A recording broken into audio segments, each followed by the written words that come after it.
नमस्कार बच्चों, मैं राम ज्ञान यादव, हिंदी शिक्षक।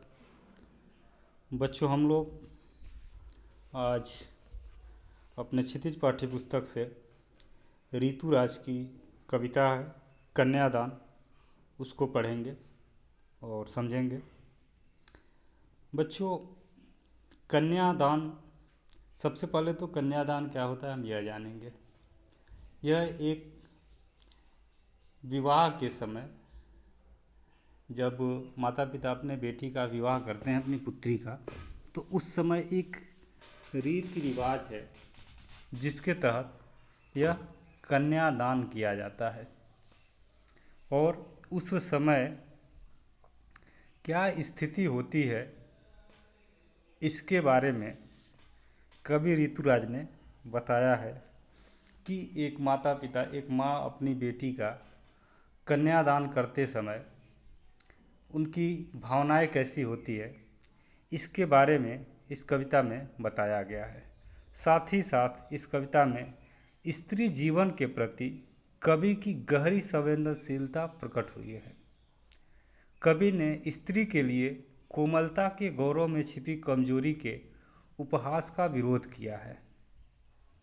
कविता में कोरी भावुकता नहीं, बल्कि माँ के संचित अनुभवों की पीड़ा की प्रामाणिक अभिव्यक्ति है।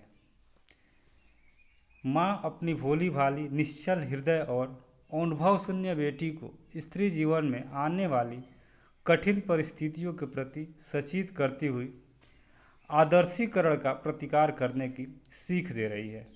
इस कविता में स्त्री जीवन को दुखमय बनाने वाली कुरीतियों को भी उजागर किया गया है। यानी एक माँ के द्वारा अपने पुत्री को यह सीख दिया जा रहा है कि उसे अब आगे विवाह के बाद उसे जो अपने नए जीवन में कदम रखना है, उसमें कैसे उसे रहना है, किस तरह से उसको अपने आगे के जीवन को ले चलना है, इसके बारे में एक माँ के द्वारा इस कविता में बताया गया है। तो इसको हम लोग देखेंगे। कितना प्रामाणिक था उसका दुख लड़की को दान में देते वक्त, जैसे वही उसकी अंतिम पूंजी हो। यानी यहाँ पर एक माँ के उस समय का वर्णन किया गया है जब माँ अपने कन्या का मतलब होता है पुत्री, अपनी पुत्री को दान दे रही है। यानी अपनी पुत्री के विवाह के समय जो कन्यादान का रीति रिवाज है, उस समय उस माँ के जो भावुकता है, जो अनुभव दिखाई दे रहा है, उसके चेहरे पर जो भावुकता दिखाई दे रहा है, उसको बताया जा रहा है कि कितना प्रामाणिक था उसका दुख। उस माँ का दुख उस समय स्पष्ट रूप से दिखाई दे रहा था जब वो अपने पुत्री का कन्यादान कर रही थी, और वह ऐसे लग रहा था जैसे उसकी पुत्री ही उसकी अंतिम पूंजी थी जिसे वह दे रही है। लड़की अभी सयानी नहीं थी, अभी इतनी भोली सरल थी कि उसे दुख का आभास तो होता था, लेकिन दुख वाचना नहीं आता था। पाठिका थी वह धुंधले प्रकाश की, कुछ तुकों और कुछ लयबद्ध पंक्तियों की। यानी कि एक माँ के लिए एक पुत्री हमेशा जो है वो सयानी नहीं रहती है, वह जो है भोली भाली सरल स्वभाव की रहती है, और माँ उसे हर कदम पर कुछ न कुछ सीख देती रहती है और उसके गलतियों को क्षमा करती रहती है। तो वही बताया जा रहा है कि लड़की अभी सयानी नहीं थी। जिस लड़की की माँ कन्यादान कर रही है वह अभी सयानी नहीं थी, अभी इतनी भोली सरल थी कि उसे सुख का आभास तो होता था, लेकिन दुख वाचना नहीं आता था। यानी वह लड़की जो है, उसकी पुत्री जो है, बहुत ही भोली और सरल स्वभाव की थी, और उसे सुख क्या है यह तो पता था, लेकिन दुख क्या होता है, दुख को हमें कैसे बांटना चाहिए, इसका उसे एहसास नहीं होता था, उसे महसूस नहीं हो पाता था कि दुख को कैसे बांटते हैं। पाठिका थी वह धुंधले प्रकाश की, कुछ तूकों और कुछ लयबद्ध पंक्तियों की। पाठिका थी मतलब यह कि वह बच्ची जो थी, जो पुत्री थी, वह अभी जो है सब कुछ सीख रही थी। धीरे धीरे सामाजिक जीवन के बारे में वो धीरे धीरे सीख रही थी।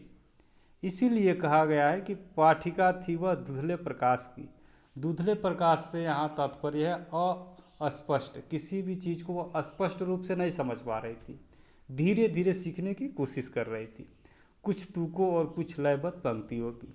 यानी अपने सामाजिक जीवन को धीरे धीरे एक लय के साथ जो है वो धीरे धीरे सीख रही थी। माँ ने कहा, पानी में झांक कर अपने चेहरे पर मत रीझना। आग रोटियां सेकने के लिए है, जलने के लिए नहीं। वस्त्र और आभूषण शाब्दिक भ्रमों की तरह बंधन है स्त्री जीवन के।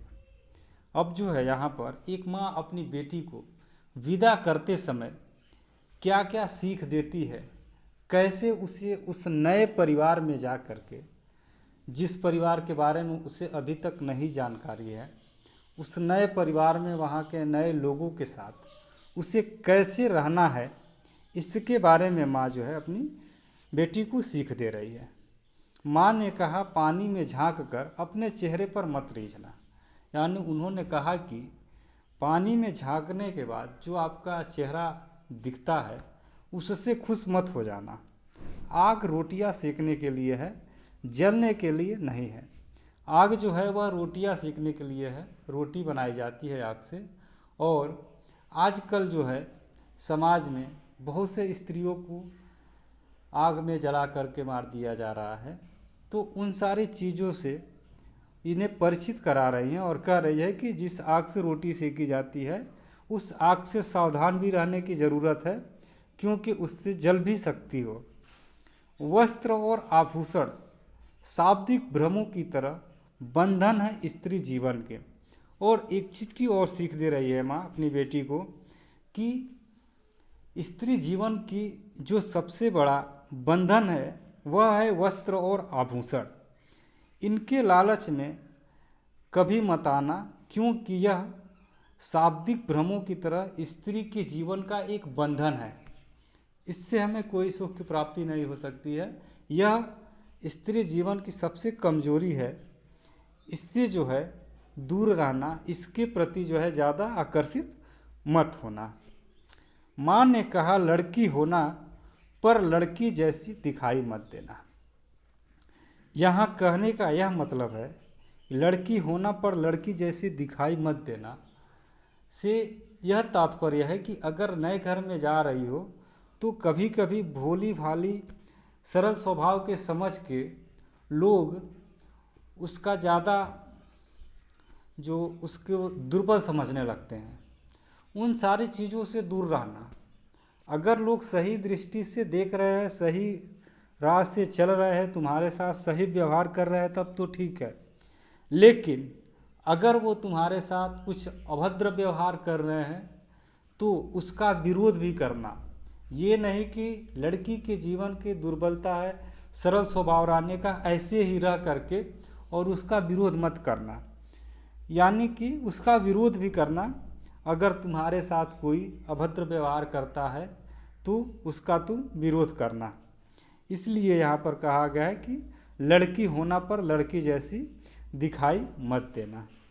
तो बच्चों, यह थी कविता आप लोगों की कन्यादान, जिसमें हम लोगों ने पढ़ा कि एक लड़की को जो है एक माँ अपनी बेटी को विदा करते समय उसके स्वाभाविक उसके कैसे जो है वो महसूस करती है और क्या क्या सीख देती है, इन सारी चीज़ों के बारे में हम लोगों ने इस कविता में पढ़ा।